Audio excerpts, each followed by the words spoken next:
Warm welcome to news agency. हुकूमत को tough time देने के लिए हम देख रहे थे कि मुसलसल एक अपोजिशन इत्तेहाद बनने की कोशिश हो रही थी, मगर अब इस अपोजिशन इत्तेहाद में बड़ी दरार पड़ गई है।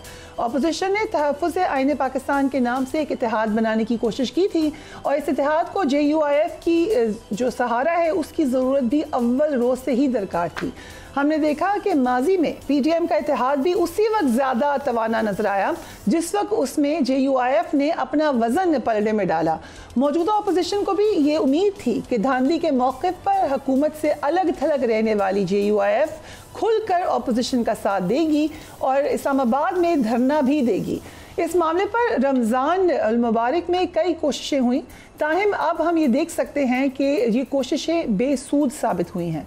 JUIF ने अपने मरकज़ी मजलिस से अमूमी के 2 रोज़ा इजलास के बाद तहरीक इंसाफ से इत्तेहाद ना करने का इंदिया वाज़े तौर पर दे दिया है।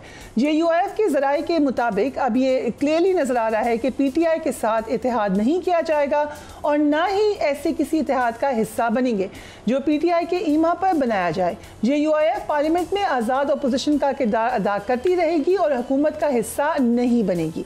पार्लियामेंट में ज़ेर गौर आने वाले मामलात का जायज़ा लेंगे और बर वक्त ज़रूरत PTI के साथ ताउन करने या ना करने का तयन होगा। मौलाना फजल रहमान ने आज अमीर जमात इस्लामी हाफिज़ नईम उर रहमान से मुलाकात की। मुलाकात में हाफिज़ नईम उर रहमान ने खुलकर नए इंतखाबात के मुतालबे को रद्द कर दिया और फॉर्म 45 की बुनियाद पर हुकूमत के क़याम पर जोर दिया। इस हवाले से उनका क्या कहना था, लेट्स वॉच दैट।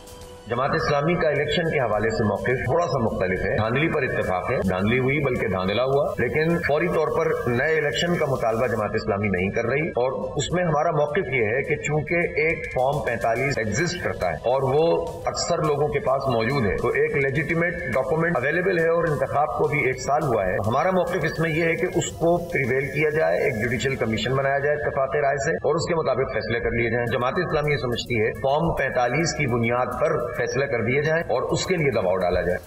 मौलाना फजल रहमान ने कहा है कि हम फिलहाल किसी इत्तेहाद का हिस्सा नहीं बनेंगे, ताहम तहरीक इंसाफ के साथ ताल्लुकात को बेहतर बनाएंगे। लेट्स वॉच मौलाना फजल रहमान।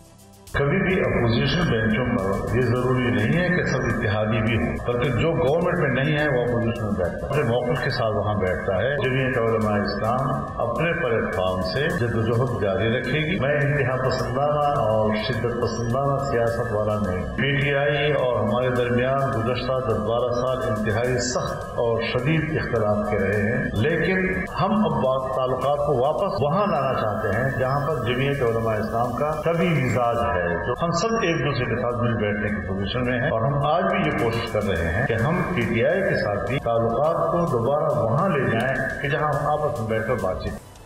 तहरीक इंसाफ और JUIF के माबैन इत्तेहाद ना होने की कई वजूहात हैं।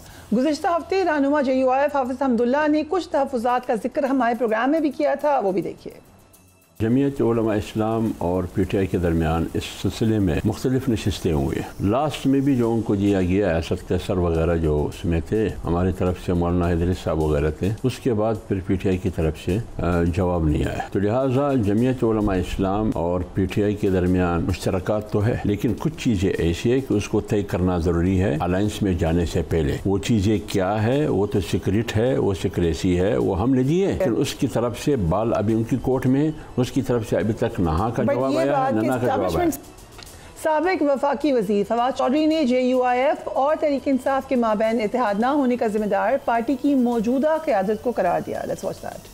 इमरान खान की रिहाई से आप शुरू हुए थे, अब इमरान खान तक रसाई एक चैलेंज बन गया। हमने रिहाई क्या करानी है, वो कहते हैं रसाई नहीं हो रही वहां तक। तो ये तो पार्टी की हालत है। अलायंस आप नहीं बना सके, ये शाहिद खकान अवासी साहब हो गए, बाकी लोग हो गए, इनको हमने इकट्ठा किया था, असद कैसर साहब के पास इकट्ठा किया था। उन्होंने कहा मुझे कि जी वो ये शिबली और सलमान राजा साहब वगैरह जो हैं ये आपके बताते हैं कि आप एक्टिव ना हो और ये ना करें, तो मैंने कहा जी आप खुद कर लें। उसके बाद फारूक हो गए। ये सारी अंडर 19 के लोग हैं, इनको KP की पॉलिटिक्स का नहीं पता, इनको मौलाना फजल रहमान की अहमियत का नहीं पता। इन लोगों ने क्या खाक बात करनी थी मौलाना के साथ। Former prime minister Shah Khaqan Abbasi हमारे साथ मौजूद है। Thank you so much Badshah साहब for being on the programme. आपका भी जिक्र किया चौधरी साहब ने, डू यू एग्री कि जिस तरह की इंगेजमेंट करनी चाहिए थी PTI को, क्योंकि अब इत्तेहाद हमें डिस्पर्स नजर आ रहा है, वैसे नहीं हो सकी? नहीं, वो कुछ कन्फ्यूजन PTI की तरफ से हमेशा रहा है। मौलाना साहब का मौक़िफ़ बड़ा वाज़ेह है पहले दिन से। उन्होंने कहा कि मेरे कुछ तहफ़्फ़ुज़ात हैं कुछ इख्तलाफात हैं जो नेचुरल है, कोई ऐसी अनोखी बात नहीं है, सियासत में होता है। तो उसके बाद एक कमेटी बन गई थी कामरान मुर्जा साहब की और असद कैसर साहब की जी, कि वो बैठकर ये चीज़ें दूर करेंगे। तो अब ये इनिशिएटिव मौलाना साहब ने तो ले लिया है, लेकिन अब इसको पीटीआई की तरफ से कामरान मुर्तज़ा साहब ने तो बड़े खतरनाक बयान दिए। उन्होंने कहा कि हमसे पूछे बगैर इन्होंने एस्टैब्लिशमेंट से इंगेज किया है। जी, वो बातें हैं, वही बात है ना, वो हैं जो चीफ मिनिस्टर हैं केपी के, वो मुख्तलिफ बयान देते रहते हैं, लेकिन वो ये भी कहते हैं कि जिस वक्त इत्तेहाद होगा मैं बिल्कुल साथ होऊंगा मौलाना फजल रहमान के। He said that also. नहीं तो इत्तेहाद जिस किस्म के आप स्टेटमेंट्स देते हैं तो उसके बाद फिर इत्तेहाद तो मुमकिन नहीं रहता ना। आप बातचीत कर रहे हैं, इख्तलाफात दूर कर रहे हैं, और फिर आप जो जिस किस्म के बयानात आए उनकी तरफ से ये बात मुनासिब नहीं है। बट कैन वी से पीटीआई को ये लग रहा था कि वो अकेले हैं, कॉर्नर्ड हैं, बट मौलाना फजल रहमान ने भी अपना स्टांस नरम किया, खुद आगे गए। अभी जमात इस्लामी बीच में कोशिश करती रही, आप लोगों ने अलायंस कर लिया, लेकिन क्या वजह क्या? PTI can not work in an alliance. Alliance वहाँ कोई अभी नहीं है, अलायंस तो सबका होगा ना। अलायंस दो जमातें तो आपस में नहीं कर सकती हैं, या तीन जमातें या चार जमातें। तो यही कोशिश है कि जो सोच है उसमें इत्तेफाक पैदा किया जाए। उसमें दो बड़ी जमातें हैं, एक पीटीआई है और एक जेयूआई है। ठीक, तो ये हमारी कोशिश है कि सब इकट्ठे बैठें और आपस में जो इख्तलाफात हैं दूर करके और एक बड़े मकसद के लिए काम करें। एक मीटिंग तो हुई भी थी, आपको याद होगा, मुस्तफा नवाज खोखर के घर पे कई मीटिंग्स हुई हैं। पर अभी भी आपको लगता है कि हो जाएगा ऑपोजिशन का अलायंस? ये एक इसकी ज़रूरत है, सबको ज़रूरत है। कैसे होगा? आपने सुन लिया मौलाना फजल रहमान ने कहा कि मैं नहीं जा रहा उनके साथ अलायंस में। नहीं, उन्होंने ये बात तो नहीं कही ना। ही सेड कि मैं हालात बेहतर करना चाहता हूँ, लेकिन फिलहाल जी ये बिल्कुल हालात को बेहतर, उन्होंने बड़ा वाज़ेह तौर पे बताया हुआ है कि क्या इख्तलाफात हैं, क्या तहफ़्फ़ुज़ात हैं, तो उस पर चाहते हैं कि कोई एग्रीमेंट हो ताकि वो आगे बढ़ सके। मकसद के लिए हम सियासत कर रहे हैं, वो मकसद पूरा हो। पर एजेंडा क्या होगा? मौलाना कहते हैं दोबारा इलेक्शन हो, अभी जमात इस्लामी ने कह दिया कि हम तो इलेक्शन नहीं चाहते दोबारा।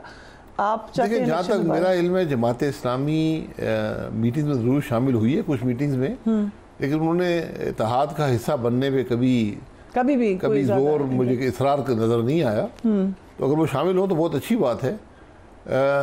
जो एजेंडा होता है वो बदलता रहता है। Do you feel Jamaat Islami ज़्यादा पोस्चरिंग गवर्नमेंट के साथ करती है एज अपोज टू ऑपोजिशन? ये कहना मुश्किल होगा, जमात इस्लामी की इतनी प्रेजेंस पार्लियामेंट में नहीं है। है ही नहीं। और जी मेरा सेनेट के अंदर शायद है। आई थिंक वो भी रिटायर हो गए, as far as I know, will confirm. हाँ, बहरहाल तो उनका एक मिडिल ग्राउंड उनका रहा है हमेशा। हाँ, senator Mushtaq is the only one in the parliament now जिनसे वैसी डिटैच करती है जमात इस्लामी अपने आप को। सेनेटर मुश्ताक साहब का एक बड़ा इंडिपेंडेंट और बड़ा ऑब्जेक्टिव स्टांस हमेशा रहा है। सो यू सेइंग कि जेआई कभी भी साथ नहीं रही, जेयूआईएफ आपको लग रहा है कि ऑन अ लार्जर एजेंडा आ जाएगी, जो कि होगा क्या? बिल्कुल। देखिए ये मुल्क की ज़रूरत है कि अपोजिशन जो है वो अपोजिशन का रोल अदा करे। आज 1 साल से ऊपर हो गया, अपोजिशन का रोल अदा नहीं कर सकी। वो पीटीआई तो सड़क पर ही उनकी कोशिश रही है कि जलसा जुलूस धरना ये सब चीज़ें की जाएं, तो उन्होंने पार्लियामेंट को भी निगलेक्ट किया और जो हुकूमत उनके पास है उसको भी निगलेक्ट किया। पर ये आपने बड़ी इंपॉर्टेंट बात की है कि गवर्नमेंट के अंदर भी अलायंस में मसला हुआ और अब अपोजिशन में भी ये प्रॉब्लम हो रही है। जो सोलो फ्लाइट लेनी है पीटीआई ने, ये डू यू थिंक कि चल सकेगा इस सियासत में? मौलाना ने भी ये कहा कि हम चाहते हैं हमारी जैसी सियासत करें जहाँ सब साथ मिलके बैठें, बट व्हाट्स पीटीआई की सोलो फ्लाइट तो सोलो उनका अपना एक तरीका था।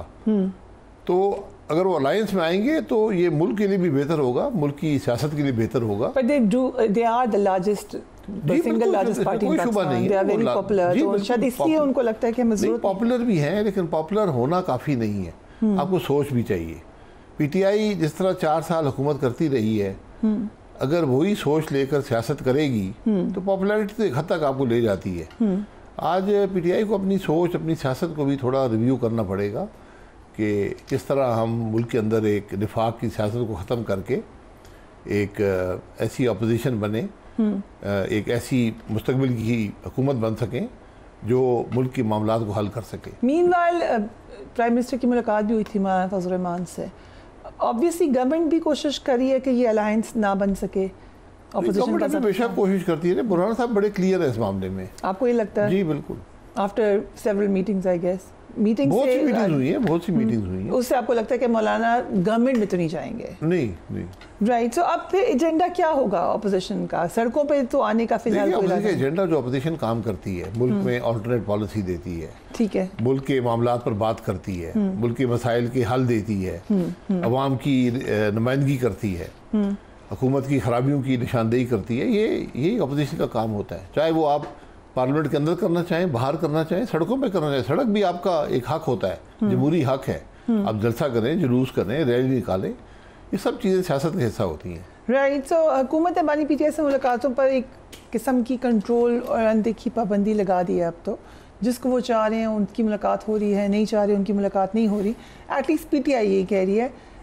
ये देखिए, ये बातें माजी में भी हुकूमतों ने की हैं, इनका नुकसान होता है, क्योंकि पीटीआई को आप पसंद करें ना करें ये आपकी मर्जी है। मेरे अपने बहुत से तहफ़्फ़ुज़ात, इख्तलाफात पीटीआई की सियासत से हैं, लेकिन ये एक बड़ी वाज़ेह हकीकत है कि पीटीआई आज शायद पाकिस्तान की वाहिद जमात है जो हर सूबे के अंदर एक ताकत रखती है, एक support base, substantial support base रखती है। सो यू थिंकिंग इस तरह नहीं, बट आप तो खुद विक्टिमाइज हुए हैं पीटीआई की गवर्नमेंट में। जी, आप तो खुद विक्टिमाइज। विक्टिमाइज देखें, हुकूमतें विक्टिमाइज का होता है। मैं यही कह रहा हूँ ना, इस सोच को देख लें। विक्टिमाइज हुकूमतें करती रहती हैं। मैं मुशर्रफ साहब ने भी विक्टिमाइज किया, उसके बाद भी ऐसे ही होता था, मुलाकातों पर कंट्रोल था, हर कोई नहीं मिल सकता था। ऐसे ही होता था आपके साथ भी कि जी, हम तो फैमिली के अलावा किसी को मिल नहीं सकते थे। हफ्ते में एक मुलाकात होती थी, 1 घंटे की, दोनों दफा पे। मुशर्रफ साहब के ज़माने में भी और पीटीआई के ज़माने जी, वहाँ तो बिल्कुल मुलाकात नहीं होती थी, बिल्कुल ही मुलाकात नहीं होती, वहाँ बहुत कम होती थी। Okay, right. आपने वैसे भी कराची था तो मेरी फैमिली तो आती नहीं थी, तो हमीशिरा आ जाती थी कोई इस तरह। सो इसका क्या नुकसान क्या होता है? अगर अब हम पीटीआई के पॉइंट ऑफ व्यू से देखें, यू वर अ पॉलिटिशियन, आप चले गए, ऑलमोस्ट रिक्लूज हैं, बाहर से खबरें नहीं आती, या आप होते हैं, आपको पता चल रहा होता है कि क्या होता है, आपको रसाई होती है, आपको अखबार वगैरह मिल जाता है, और जेल में जो लोग काम करते हैं वो आपको बताते हैं, सारा दिन आपके पास होता है, तो गुफ्तगू। और बड़े जेल के जो पुराने लोग होते हैं वो बड़े जादीदा, बड़े इंटरेस्टिंग लोग होते हैं। ओके, क्योंकि वो माशरे के एक ऐसे पहलू को देख रहे होते हैं, और उनका ऑब्जर्वेशन की स्केल्स उनकी, और जो पुराने अफसर थे वो इंटेलेक्चुअली बड़े स्ट्रांग हुआ करते थे, उनको पढ़ने का बड़ा मौका मिलता था, शेर शायरी अदब, बड़े सब्सटेंशियल अफसर मैंने देखे हैं जेल के इदारे में, जो आपने इंटेलेक्चुअली बहुत ताकत रखते। लग रहा है कोई अच्छी यादें मुझे तो लग रहा है आपकी जेल से। बहुत सी अच्छी डिबेट्स उनके साथ होती थी, और ये आप सुकानी भुट्टो साहब की किताब भी देख लें, वो भी इसी का जिक्र करते हैं। दीगर भी जो लोग जेल में गए आपको बताएंगे कि ये अफसर नाम से बताएंगे। बट पीटीआई का पॉइंट ऑफ व्यू ये है कि हमने इतनी सख्ती नहीं की जितनी हमारे ऊपर हुई है। You agree with that? बिल्कुल जी। देखिए, सख्ती की किसी को इजाज़त नहीं है।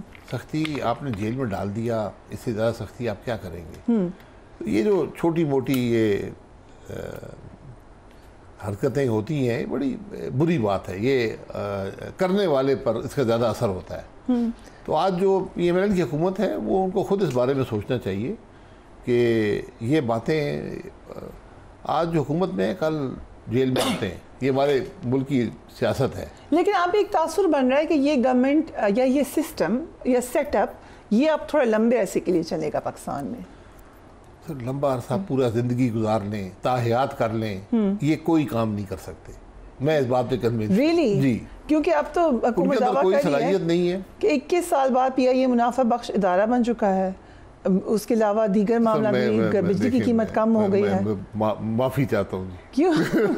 PIA तो आपका फोटे है, ये मैं छोड़े इन बातों को, बताएं। We want to know. मैं तो कांग्रेचुलेट भी कर रही हूं। का मुनाफा उसकी कामयाबी है, तो मैं क्यों मुनाफा कामयाबी नहीं है आपकी नज़र में? ओके, क्योंकि लायबिलिटीज़ हैं। नहीं, कोई लायबिलिटी नहीं है। फिर क्या मसला है? आप चाहते हैं PIA ना तरक्की करे? मुझे लग रहा है नहीं, मैं तो चाहता हूँ PIA तरक्की करे। क्यों? मुझसे ज़्यादा कोई नहीं चाहता। ओके, सो फिर why do you think it's impossible? अगर ख्वाजा आसिफ कह रहे हैं कि मैंने इसको टर्न अराउंड किया, ये इदारा नहीं चल सकता, इस बात का एहसास आपको होना चाहिए। इदारा नहीं चल सकता। इस एयरलाइन के कारोबार में बहुत से ऐसी कॉस्ट होती हैं जो नज़र नहीं आती, इसलिए अकाउंटिंग से आप प्रॉफिट शो कर सकते हैं, असल में होता नहीं है। ओके, सो यू थिंक कि अल्टीमेटली पीआईए को बेचना ही पड़ेगा? जी, पीआईए आप जितनी जल्दी बेच दें आपको भला होगा, इस मुल्क का भला होगा। थोड़ा सा उसको अगर बेहतर करके नहीं, बेहतर नहीं होता। अगर आप बेहतर कर सकते तो ख़राब तो आपने खुद किया है ना। ये मैंने बहुत सुना, मैं 97 से सुन रहा हूँ कि थोड़ा सा बेहतर कर लेते हैं फिर बेच देंगे, और इतने अरसे में आपको कोई $5 अरब का नुकसान हो चुका है। सो जब गवर्नमेंट थी पीएमएलएन की, एंड आई एम श्योर आप ने भी ये मशवरा दिया होगा और लोगों ने भी दिया, इसके ऊपर कभी अमल क्यों नहीं हो सका? तो मैंने जब 13 की हुकूमत आई, पहली मीटिंग ही पीआईए पे हुई थी। मैं इत्तेफाक से वहाँ मौजूद था, मुझे दावत नहीं थी। मुझे प्राइम मिनिस्टर साहब ने कहा कि आप भी आ जाएं। मैंने उस दिन, मुझसे उन्होंने मशवरा मांगा। मैं कहते देखिए मेरा एक कॉन्फ्लिक्ट ऑफ इंटरेस्ट है, मैं 2 हफ्ते पहले का एयरलाइन चला रहा था, तो प्राइवेट सेक्टर की जो पीआईए थी कॉम्पिटिशन में थी, लेकिन मैंने कहा कि मेरा आपको मशवरा ये है कि आप इसको बेच दें जितनी जल्दी हो, और जितना अरसा आप नहीं बेचेंगे तो ये तकरीबन $1 मिलियन योमिया का नुकसान करेगी। और वो यही हुआ। वो जो 6 साल हैं पीआईए के 13 से 19 तक, उसमें $1 मिलियन योमिया का नुकसान हुआ। लेकिन ये जो एक कहा जाता है, और शायद कि 2018 के बाद जब जिस तक वो स्टेटमेंट आई है और फिर लाइसेंसेस कैंसिल हुए हैं, वो अनप्रेसिडेंटेड है। इतना नुकसान कभी भी नहीं हुआ जो कि पीटीआई की गवर्नमेंट में हुआ, बिकॉज़ उससे पहले भी वो यही हाल था। ये आप बहुत इम्पोर्टेंट बात कर रहे हैं। उन्हें आप अकाउंट्स देख लें, अकाउंट्स को ज़रा बड़ी केयरफुली देखना पड़ता है। पीआईए का सबसे जो अच्छा साल था वो कोविड का था, जब फ्लाइटें कम हुई। ठीक, तो पीआईए जितना जबकि पूरी दुनिया की एविएशन वाज गोइंग डाउन, जितना कम उड़ता है इतना बेहतर होता है पीआईए। मैं माजरत से कहता हूँ, हुकूमतें एयरलाइन नहीं चला सकती, हुकूमतें कारोबार कोई नहीं कर सकती, वो सीमेंट नहीं बना सकती, वो खाद नहीं बना सकती, वो बसें नहीं चला सकती, ट्रेन नहीं चल सकती, तो फिर एयरलाइन तो चलाना ज़्यादा मुश्किल काम है। तो okay, what about the other things, जैसे बिजली की कीमतों को कंट्रोल करने की कोशिश की है, उसके अलावा दीगर मामला? माजरत चाहूँगा, नाराज़ हो जाते हैं लोग, मैं ऐसे ही। शहबाज शरीफ साहब होंगे नाराज़? पेट्रोल की कीमत ना बढ़ाकर उसको बिजली की कीमत में डालकर लोगों को रिलीफ देना चाहते हैं। ओके, यू थिंक कि पेट्रोल की कीमत कम होनी चाहिए? पेट्रोल की कीमत का एक निज़ाम बना हुआ है जो आज का मैंने नहीं बनाया। बलूचिस्तान में, पाकिस्तान में पिछले 50 साल से चल रहा है ये निज़ाम कि जो पीएस मुल्क में प्राइसिंग होती है, पीएसओ के कार्गोज जो उस महीने में आते हैं उसकी बुनियाद पर, तो उस पर प्राइसिंग होती है। आपने सारे निज़ाम को डिस्टर्ब कर दिया। राइट। सो इस वक्त नवाज शरीफ साहब है अगेन इलाज के लिए लंदन में ही हैं। आपको क्या लग रहा है, नवाज शरीफ साहब इस वक्त खुश हैं इस वक्त जिस तरह की गवर्नेंस है जो अचीव है? मैं कुछ नहीं कह सकता। अगर किसी की हुकूमत हो वफाक में भी, सूबे में भी, तो और क्या कामयाबी आपको मिल सकती है? तो यू थिंक अगर उनको खुश नहीं है तो उनको इजहार करना चाहिए वो क्यों खुश नहीं है। सो आपको लगता है कि वो खुश हैं? खुश होना चाहिए ना, आपकी हुकूमत तो खुश नहीं होंगे, और क्या चाहिए सियासतदान को, क्या चाहिए? बट डू यू फील कि नवाज शरीफ साहब की वो प्रेजेंस नहीं है जो सियासत में हो? प्रेजेंस नहीं है, वो उनके पास आज कोई सरकारी ओहदा नहीं है। जमात के वो सदर हैं और जमात इक़्तिदार में है, लेकिन उनके पास कोई ओहदा नहीं है। ये उन्होंने उनकी मर्जी से हुआ है, ये बात होगी, वरना जमात का सदर तो फैसले तो वही करता है। एंड एक ये मैं आजकल दावा कर रही हूँ, I want your opinion on that, कि लगता है आप दावे कर रही हैं? एक मिनट, पहली दफ़ा अगर इजाज़त दे दो, first time in my life, कि लगता है शहबाज शरीफ साहब हिस्ट्री बनाएंगे पाकिस्तान में, 5 इयर्स पूरे करेंगे एज प्राइम मिनिस्टर। 10 कर लेंगे, 15 कर लें, 20 कर लें, मुल्क में होना कुछ नहीं है। पाकिस्तान एक कदम भी आगे नहीं बढ़ेगा। So then what is the solution? बहुत माजरत से ये बात, क्योंकि ये बहुत सीरियस बात है जो आप कर रहे हैं। So what is? ये मेरी राय है, आपने दावा है, मेरी राय। Right. So what do you think is the solution? Solution सिर्फ एक सलूशन है आज कि आप सब एक टेबल पे बैठें, एक एजेंडा तय करें कि हमने पाकिस्तान को कैसे चलाना है, क्या रिफॉर्म्स करने हैं, उसके बाद उसको इम्प्लीमेंट करें। ये कुर्सियाँ अपनी भूल जाएं, ये अपनी इक़्तिदार की जो मज़े है ना, ये एक तरफ छोड़ दें। कैसे आज जो भी इक़्तिदार में आएगा वो उसको मज़ा ही आना। किसी आप इकट्ठे बैठे ना, You're saying कि एक नेशनल गवर्नमेंट, एक नेशनल नहीं, एक यूनिटी गवर्नमेंट हो जो एजेंडा, ये लीडरशिप, आज मुल्क की लीडरशिप की जिम्मेदारी है कि एक एजेंडा तय करे, सर कैसे होगा? आप ऑपोजिशन में नहीं इकट्ठे हो सकते। How will you sit in the government? कैसे होगा? जब आप मुल्क के मफाद को पहले रखेंगे तो हो जाएगा। हु विल डिटरमिन दैट कि कौन सा एक ज़रा प्राइम मिनिस्टर होगा? अगर ये 6 आदमी मैं नाम लेके बता देता, बताएं। मियां मोहम्मद नवाज शरीफ, ठीक, आसिफ अली जरदारी, ये 2, मौलाना फजलुर रहमान, इमरान खान, फौज के सरबराह, जुडिशरी के सरबराह। अगर ये लोगों की आज जिम्मेदारी है, अगर ये नहीं बैठ सकते तो मुझे बड़ा अफसोस है। सो इनमें सब इकट्ठे ही बैठे हुए हैं सिवाय इकट्ठे नहीं बैठे हुए ना, मुल्क चल रहा है। मैं हकीकत देखिए, लेट्स ऑब्जेक्टिवली बात करें ना, क्या मुल्क के हालात ठीक है आज? क्या किसी को तकलीफ है कि मुल्क के हालात ठीक नहीं है? अपने आप को मत धोखा दे, मुल्क के हालात ख़राब से ख़राबतर होते जा रहे हैं। आपको नौजवान मायूस है। आज बदनसीबी ये है मुल्क की कि आपके जो लोग इक़्तिदार में हैं ये अवाम में जा नहीं सकते। इनको पता नहीं है लोग क्या सोचते हैं और क्या सोच रहे हैं, कितनी मायूसी है, कितनी तकलीफ है लोगों को। इसका हल ढूंढना इनकी जिम्मेदारी है। एंड हाल आप ये कह रहे हैं कि they should be a national consensus. किसी और के पास बेहतर हाल तो बता दे। जब हुकूमतें गैर नुमाइंदा हो जाए, अवाम की राय से ना आई हो, वो मुल्क कैसे चलेगा? राइट। बासित साहब, thank you so much for joining us. Will take a break and we will be right back.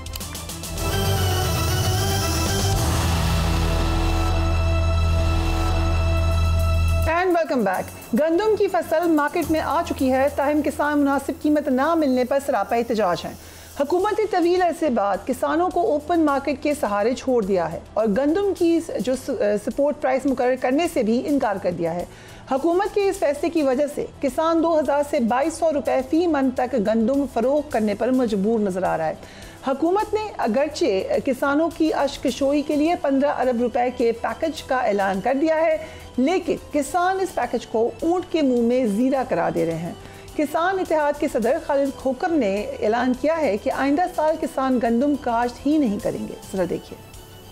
करोड़ों काश्तकार आपके सामने हाथ जोड़ रहे हैं कि ये अपनी सब्सिडी, ये खैरात वापस ले लो, हमें ये खैरात नहीं चाहिए। काश्तकार सिसक के रो रहा है। काश्तकार के घर समेत मातम बिछी हुई है। काश्तकार क्या करेगा? क्या अगली फसलों में क्या करेगा? अगली दफा गंदम काश्त नहीं होगी। हमने सबक सीखा है कि क्लर्क हड़ताल करता है तो कलम छोड़ हड़ताल करता है, ताजर करता है तो शटर डाउन हड़ताल करता है, सनतकार करता है तो अपनी इंडस्ट्री बंद करता है। अब हम खुदा की कसम मजबूर हो गए हैं कि हम ज़राअत बंद करेंगे, इसके अलावा हमारे कोई इशारा नहीं है।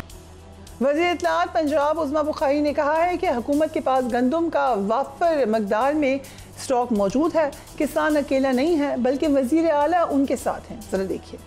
इस वक्त बहुत वाफर मकदार में गवर्नमेंट के पास स्टॉक मौजूद है गंदम का, और हमारे पास गंदम जो है वो एक सोने की शक्ल की होती है। अपना स्टॉक मेंटेन करना और उस स्टॉक को जो है वो फूड सिक्योरिटी के लिहाज से उसको मेक श्योर करना, यकीनन पंजाब हुकूमत इसके ऊपर पूरी तरह विजिलेंट। काश्तकार अकेला नहीं है। मरियम नवाज शरीफ छोटे काश्तकार के साथ खड़ी है। ये पानी के इशू पे सियासत, ये गंदम के इशू पे सियासत, ये करने का हमारे पास टाइम नहीं है। वो काम कर रही है, काम पे बिलीव करती है। किसी और सूबे ने भी अभी तक ना खरीदारी की है, ना कीमत अनाउंस की है। 110 अरब रुपए का प्रोग्राम किसी सूबे ने नहीं दिया। सिर्फ चीफ मिनिस्टर मरियम नवाज शरीफ के पंजाब के सूबे के अंदर काश्तकार को उसकी हैंड होल्डिंग के लिए 110 अरब रुपए का प्रोग्राम जो है वो दिया गया।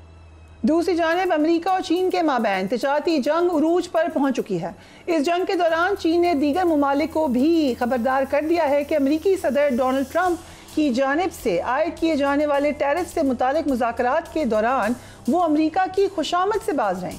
चीन के वज़ारत तिजारत के तर्जुमान का ये तबसरा इस रिपोर्ट के बाद सामने आया है, जिसमें कहा गया है कि वाशिंगटन दीगर हुकूमतों पर अमरीकी दरामदी टैक्सों में छूट के बदले में बीजिंग के साथ तिजारत को महदूद करने का मुतालबा कर सकता है। डोनाल्ड ट्रंप इंतजामिया ने दरामदी महसूलात के मामले पर अपनी तिजारती पार्टनर से मुज़ाकरात शुरू कर दिए हैं। गुज़िश्ता हफ्ते जापान के वफ़द ने वाशिंगटन का दौरा किया था, जबकि रवां हफ्ते अमरीका और जनूबी कोरिया के माबैन तिजारती मुज़ाकरात शुरू होने जा रहे हैं। इस हवाले से चीन की वज़ारत तिजारत की तर्जुमान का कहना है कि खुशामद से कभी अमन हासिल नहीं हो सकता है और समझौते के नतीजे में आपको इज्जत नहीं मिल सकती है। चीन का मानना है कि सबको इंसाफ का साथ देना चाहिए। तमाम ममालिक को बैनुल-अक़वामी मुआशी और तिजारती इतफाक़ी कवायद और कसीरुल जोहती तिजारती निज़ाम का दिफा करना चाहिए। चीन और अमरीका की तिजारती जंग का दुनिया के दीगर ममालिक पर क्या असर पड़ना चाह रहा है और पाकिस्तान में इस वक्त जो किसान कह रहे हैं, इस पर बात करने के लिए डॉक्टर हफीज़ पाशा हमारे साथ मौजूद हैं। Thank you so much doctor साहब for being on the program. अमरीका और चीन की तिजारती जंग का क्या नतीजा निकलेगा और क्या अमरीका स्मार्टफोन्स के अलावा दीगर अशिया के ऊपर भी टैरिफ को ख़त्म करने पर मजबूर हो जाएगा? अब दरअसल बात यह है कि ये जो तिजारती जंग है ये अमेरिका और चाइना में आपस में हो रही है। अब ये देखना है कि किस हद तक ये जाएगी ये जंग। मेरा अपना अंदाज़ा ये है कि आने वाले हफ्तों में कुछ बेहतरी ज़रूर आएगी और चाइना जो है उसको अमेरिकन मार्केट की तो ज़रूरत ज़रूर रहेगी और वक्त आने पर अमेरिका भी अपने एक्सपोर्ट्स को कुछ डाइवर्सिफाई कर पाएगा। इस वक्त मार्केट में अभी भी कुछ अनसर्टनिटी मौजूद है, अब देखिए क्या होता है। अमेरिका की जानिब से डॉक्टर साहब पाकिस्तान पर लगाए गए 29% टैरिफ के हवाले से अब ये कहा जा रहा है कि इसकी वजह से पाकिस्तान की अमेरिका को बरामदात में 20 से 25% कमी हो सकती है। क्या कर सकता है पाकिस्तान के अमेरिका को इंगेज किया जाए? इस वक्त तो ये मुअत्तल है, लेकिन फॉर द फ्यूचर क्या हम राज़ी कर सकते हैं अमेरिका को कि ये टैरिफ वापस ले? बात दरअसल ये है कि सिर्फ पाकिस्तान पे नहीं, बहुत से मुल्कों पे लगाया है। बांग्लादेश पे तो इससे भी सिग्निफिकेंटली ज़्यादा लगाया है, हिंदुस्तान पे थोड़ा कम। मगर जब सब मुल्कों पर लगता है तो फिर इतना फ़र्क नहीं आना चाहिए और पाकिस्तान की पूरी कोशिश यकीनन होनी चाहिए। देखिए इस वक्त हमारा जो एक बड़ा सरप्लस है वो अमेरिकन मार्केट में है और वाज़े तौर पर यह मार्केट हमारे लिए बहुत अहम है और इसलिए हमें कोशिश करना चाहिए कि कुछ हद तक हम ये भी करें कि अमेरिकन जो एक्सपोर्ट्स हैं उनको भी पाकिस्तान में आने की कोशिश करवाएं, को इनकरेजमेंट दें और टैरिफ्स कुछ कम करें। तो इस तरह से एक आपस में बातचीत हो सकती है और आने वाले दिनों में पाकिस्तान का नुकसान जो है वो कम से कम अल्लाह चाहेंगे तो होगा। राइट डॉक्टर साहब, इस वक्त किसान गंदम की मुनासिब कीमत ना मिलने पर मुसलसल प्रोटेस्ट कर रहा है।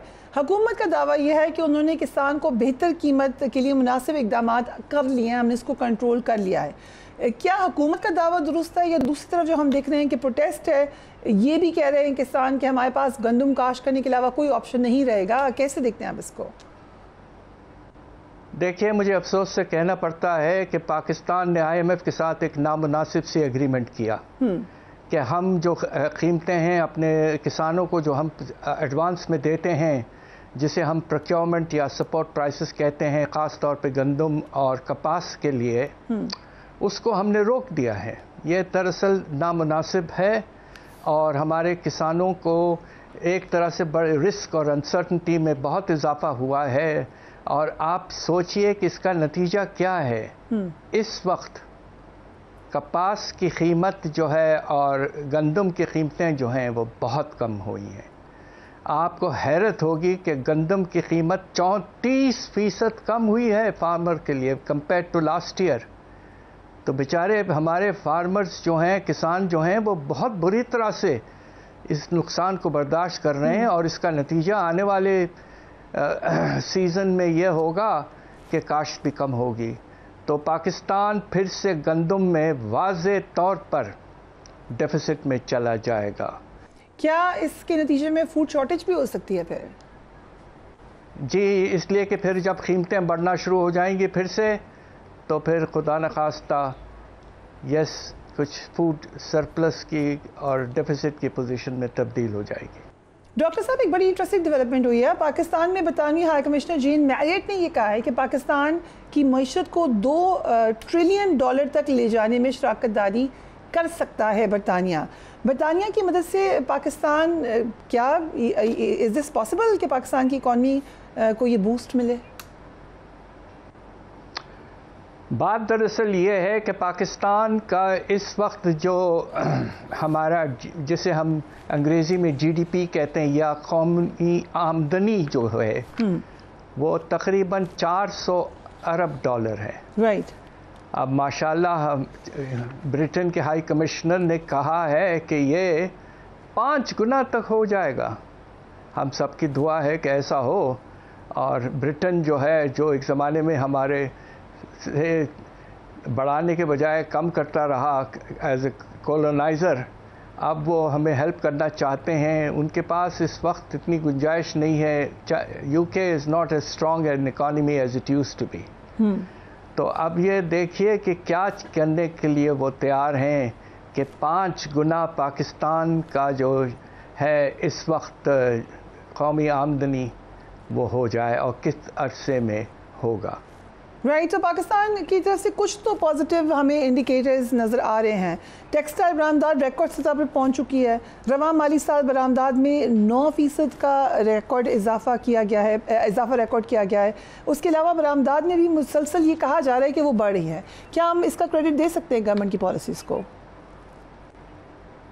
जी, ये एक मुनासिब डेवलपमेंट है, और हमारे बरामदात में इजाफा हुआ है। इसमें ख़ास तौर पे 2 फैक्टर्स ने हमें सपोर्ट किया है। एक तो चावल की फसल बहुत अच्छी हुई, और हिंदुस्तान ने कुछ अरसे के लिए चावल का बरामदात बंद कर दिया था, तो पाकिस्तान को अच्छी कीमतें मिली, और उसके नतीजे में 20 से 25% इजाफा हुआ चावल के एक्सपोर्ट में।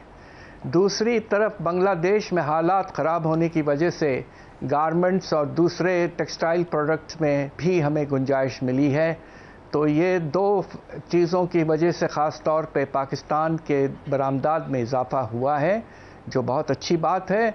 बस हम सब यही दुआ करते हैं कि हर साल कम से कम 15 से 20% इजाफा होता रहे, और अगले 3-4 साल में इंशाअल्लाह हमारे बरामदात 2 गुना हो जाएं, तो ये एक बहुत बड़ा अचीवमेंट यकीनन होगा। राइट, तो हुकूमत ने बिजली की कीमत में 7 रुपये 41 पैसे कमी की, और बहुत ज़्यादा इसके ऊपर खुशियाँ भी मनाई। लेकिन अब ये कहा जा रहा है कि हुकूमत का गर्दिशी कर्जा ख़त्म करने के लिए, जो कि अब बहुत ज़्यादा हो चुका है, वो बैंकों से कर्जा ले रहे हैं, जिसकी वापसी 6 साल में 3.5 रुपये बिजली की कीमत में इजाफे से होगी। सो फिर हम एक इंक्रीज़ देखेंगे दोबारा बिजली की प्राइसेस में? देखिए, ये इसमें मुनसर है कि फ्यूल कॉस्ट में क्या होता है। इस वक्त इंटरनेशनली फ्यूल की कीमतें कुछ कम हो रही हैं, ये ख़ास तौर पे अमेरिकन ट्रेड वॉर के बाद से। इसके नतीजे में कुछ ख़र्चों में कमी आ सकती है, और अब ये फ्यूल एडजस्टमेंट चार्ज जो है वो तय करना है नेपरा को। अब ये भी देखना है कि डिमांड की क्या पोजीशन है। देखिए, हमने इन्वेस्टमेंट इतना कर लिया है अपने पावर सेक्टर में कि कैपेसिटी तकरीबन 2 गुना है सेल से। तो इसके नतीजे में फिक्स कॉस्ट बहुत हाई है, और आईपीपीज को जो रिटर्न देने हैं उसकी वजह से भी। तो इस वक्त ये कहना कि क्या होने वाला है अगले कुछ हफ्तों और महीनों में, ये बहुत मुश्किल है। बस हम ये सब चाहते हैं कि जिस तरह हुकूमत ने 7.5 रुपये तकरीबन कम किया, जो कि बहुत अच्छा एक पॉजिटिव स्टेप था, उसी सिलसिले को आगे ले जाएं और कमी करते जाएं, ताकि ख़ास तौर पे जो मिडिल क्लास और लोअर क्लासेस हैं उन पर जो बोझ है बिजली का वो कम होता जाए। राइट, डॉक्टर पाशा चंदन, कबल पाकिस्तान मिनरल्स इन्वेस्टमेंट फोरम का इनेकाद किया गया। इस फोरम के नतीजे में मादनियात के शोबे में क्या तब्दीली आ सकती है? देखिए, माशाल्लाह ये बहुत अच्छा इन्वेस्टमेंट रहा, फोरम रहा, और पाकिस्तान में तो आपको तो पता है मिनरल्स बहुत हैं, मगर पिछले बहुत अरसे से हम कर नहीं पाए हैं एक्सप्लॉइट उनको। और अब आप देखिए रेकोडिक भी अभी तक चल नहीं पड़ा है। तो कुछ कंस्ट्रेंट्स होते हैं, वक्त लगता है मिनरल्स को एक्सप्लॉइट करने में। बस हुकूमत अगर बाहर से इन्वेस्टमेंट आ रही है जिस तरह रेकोडिक में है, तो यकीनन तेज़ रफ्तारी आ सकती है, मगर पूरी कोशिश होनी चाहिए कि हुकूमत प्रोविंशियल और फेडरल जिस हद तक हो सके मिनरल कंपनीज़ को पूरी तौर पर सपोर्ट दें और इंश्योर करें कि सिक्योरिटी वगैरह के हालात मुनासिब रहें, ताकि हमारा मिनरल सेक्टर जो है वो आगे चल पड़े। पिछले कुछ 10 साल से वो नीचे जाता रहा है, इसलिए कि गैस की जो एक्सप्लॉइटेशन पाकिस्तान में एक वक्त सुई गैस की वजह से बहुत हम ऊंचे जा चुके थे, अब वो बहुत कम हो गया है, तो मिनरल सेक्टर बहुत छोटा हो चुका है बढ़ने के बजाय। राइट, जैसे आपने भी कहा कि ज़खायर बहुत हैं हमारे पास, बहुत ज़्यादा मिनरल्स के हवाले से हम कह सकते हैं रिसोर्स है, मगर उसको निकालना, माइनिंग के हवाले से हमारे पास एक्सपर्टीज़ नहीं है। सो इस गैप को कैसे फिल करेंगे? जी, और दूसरा एक्सपोर्ट मार्केट्स के लिए मुनासिब होगा, और आमतौर पर होता ऐसी है, जो भी मुल्क मिनरल्स एक्सप्लॉइट करते हैं वो ज़्यादातर एक्सपोर्ट करते हैं। और कोई खुसूसी लेजिस्लेशन भी करनी चाहिए पाकिस्तान को इस हवाले से? बहुत ज़रूरी है कि पूरा इंफ्रास्ट्रक्चर मौजूद हो और पूरी सपोर्ट दी जाए, ख़ास तौर पे फॉरेन कंपनीज़ को। आने में कुछ वक्त लगेगा, इन्वेस्टमेंट में कुछ वक्त लगेगा, ये नहीं है कि कल परसों से ही शुरू हो जाए सिलसिला, काश ऐसा होता, मगर इसके लिए कुछ वक्त लगेगा। राइट, तो हुकूमत की दरख्वास्त पर नेपरा इलेक्ट्रिक गाड़ियों के लिए चार्जिंग पर बिजली की कीमत में कमी की मंजूरी दे चुके हैं। चार्जिंग स्टेशन पर फ़ी यूनिट कीमत अब ₹45 के बजाय ₹23.5 फ़ी यूनिट होगी। तो हम कोई शिफ्ट देख सकते हैं इलेक्ट्रिक गाड़ियों की तरफ? जी, अगर ऐसा होता है तो यकीनन एक हमारे लिए कुछ इसमें सेविंग होगी। जिस तरह सोलर एनर्जी की वजह से फ्यूल कॉस्ट हमारे इंपोर्ट के कम हुए हैं, मगर ये एनर्जी की जो गाड़ियां हैं इलेक्ट्रिसिटी वाली, उनकी कीमतें बहुत ज़्यादा हैं अभी भी। तो लोगों को बड़े मुश्किलात होंगे इस तरह की गाड़ियां ख़रीदने में, मगर यकीनन गवर्नमेंट ने एक अच्छा स्टेप लिया है कि कीमत कम की है चार्जिंग की, माशाल्लाह एक positive step. Right, will take a break, उसके बाद बात करेंगे ब्रिगेडियर मसूद खान से राइट आफ्टर ब्रेक।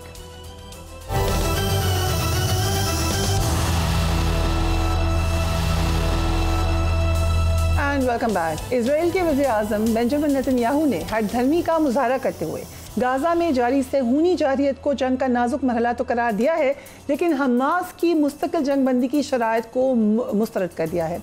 इजरायली वज़ीर-ए-आज़म के इस ऐलान के बाद गाज़ा का बहरान मज़ीद संगीन होने का इम्कान है। इजरायली वज़ीर-ए-आज़म ने इस हवाले से कहा है कि फ़लस्तीनी सरज़मीन पर फ़ौजी मुहिम नाजुक मरहले में दाखिल हो चुकी है। हम हमास की मर्ज़ी के सामने हथियार डाले बगैर अपने कैदियों को घर वापस ला सकते हैं। हम लड़ाई के नाजुक मरहले पर हैं। इस वक्त हमें जीतने के लिए सब्र और अज़्म की ज़रूरत है। इजराइल गाज़ा में मासूम फ़लस्तीनियों का कत्लेआम तो कर ही रहा है, लेकिन उसके हवाले से जो हट धर्मी है वो भी अब वाज़ेह तौर पर नज़र आ रही है। दूसरी जानिब अमरीकी वज़ीर दिफ़ा की जानिब से सिग्नल चैट ग्रुप में यमन पर अमरीकी फ़िज़ाई हमलों के बारे में जो हसास मालूमात गैर मुतल्लका अफराद के साथ शेयर करने की इल्ज़ाम था, उसमें कुछ मज़ीद डिटेल्स सामने नज़र आ रही हैं। अमरीकी अखबार न्यूयॉर्क टाइम्स के मुताबिक अमरीकी वज़ीर दिफ़ा ने निजी सिग्नल चैट ग्रुप में यमन पर आइंदा अमरीकी फ़िज़ाई हमलों के बारे में मालूमात शेयर की थी, जबकि इस ग्रुप में उनकी अहलिया, भाई और ज़ाती वकील भी शामिल थे। इस बातचीत में तफसील से बताया गया था कि कब क्या होगा। शेयर की गई मालूमात में यमन में हौसियों के निशाना बनाने वाली परवाज़ों का शेड्यूल तक शामिल था। इससे कबल द अटलांटिक मैगज़ीन ने भी यही इंकशाफ किया था कि इसके एडिटर इन चीफ को अनजाने में एक सिग्नल चैट में शामिल किया गया था, जिसमें वज़ीर दिफ़ा और कौमी सलामती के मुशीर माइक वॉल्टर समेत दीगर हुकाम ने 15 मार्च को होने वाले हमलों पर तबादला ख्याल किया था।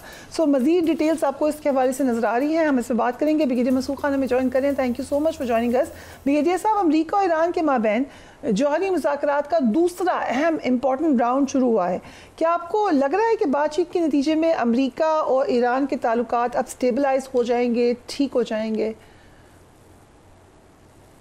हाँ, देखें, एक लाइकली पॉसिबिलिटी डेवलप हो रही है। 2 राउंड्स हो गए हैं, तीसरे के लिए दोबारा वो ओमान में मिलेंगे और इसमें टेक्निकल अमूर्स को कंफर्म करेंगे। लेकिन इसमें चांसेस ये है कि ईरान ने एक ऑप्शन जो 3 स्टेजेस सजेस्ट किए हैं, लेकिन उसमें उन्होंने ये कहा कि इन्रिचमेंट हम रोक देंगे, लेकिन जो हमारा इंफ्रास्ट्रक्चर है वो इंटैक्ट रहे। उनका मतलब यही कहना चाहिए कल कुछ हालात ख़राब होते हैं तो हमारे पास वो कैपेबिलिटी होना चाहिए कि हम फ़ौरन इसको रीबिल्ड कर सकें, इस कैपेबिलिटी को।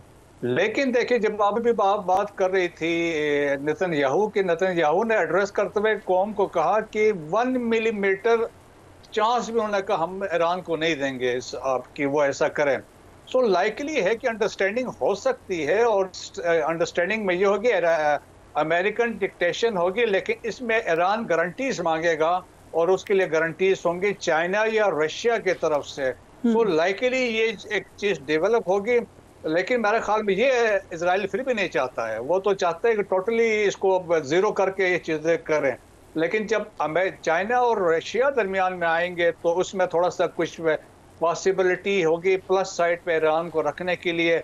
लेकिन ये है कि प्रेशर ईरान पे बहुत सख्त होगा, क्योंकि सैंक्शंस भी है और फर्दर अगर इसमें मसला आता है तो उसके लिए मजीद मसाइल बढ़ सकते हैं। लेकिन मुझे लगता है लाइकली एक सोल्यूशन पर ये पहुंचेंगे। बट नेतन्याहू ने जो ये दावा किया है कि फ़लस्तीनी सरजमीन पर फौजी मुहिम नाजुक मरहले में दाखिल हो गई, हम हमास की मर्जी के साथ सामने हथियार डाले बगैर अपने कैदियों को घर वापस ला सकते हैं, ये कॉन्फिडेंस कहाँ से आया है इनमें?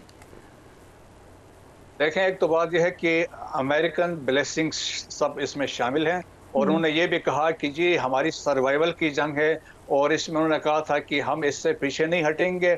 लेकिन हम अब इसमें इंपॉर्टेंट चीज़ है देखने वाली कि ऑब्जेक्टिव्स क्या है इजराइल की इस पूरे एक्टिविटी में।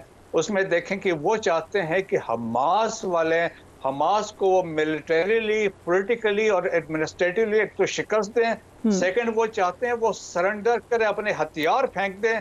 और तीसरी बात, वो चाहते हैं डिस्ट्रक्शन ऑफ इंटायर जो गजा, और इसके बाद अनकंडीशनल जो हॉस्टेजेस है उनको वो रिलीज कर। That is one objective. Second objective है दे वांट टू रिस्ट्रक्चर, वो सिक्योरिटी चेंज करना चाहते हैं, डेमोग्राफी चेंज करना चाहते हैं गजा स्ट्रिप की। और आप देख लें कि साउथ में रफा में उन्होंने एक सिक्योरिटी जोन बनाया, 75 स्क्वायर किलोमीटर्स के अंदर उन्होंने सिक्योरिटी जोन बनाया। इसका मतलब है there will be no civilian, no Palestinian no होगा कि वहाँ इसमें आ जाए।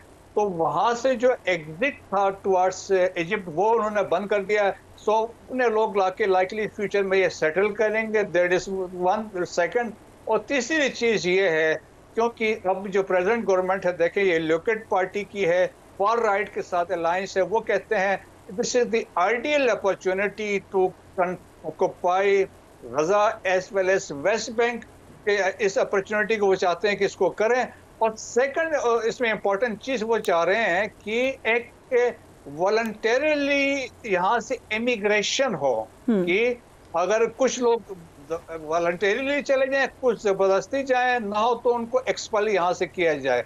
सो ये एक किस्म का फ्रेम ऑफ माइंड है। ये 3 ऑब्जेक्टिव्स है, उसके पीछे ये अभी उसको अचीव करने के लिए कोशिश में लगे हुए हैं। राइट। सो हमने ये देखा है कि हमले नहीं रोक रहा है इजराइल, और जो भी कर लें अब लगता है कि ये कंटिन्यूड ही रहेंगे। सो अल्टीमेट एंड क्या है फिर फ़लस्तीन का?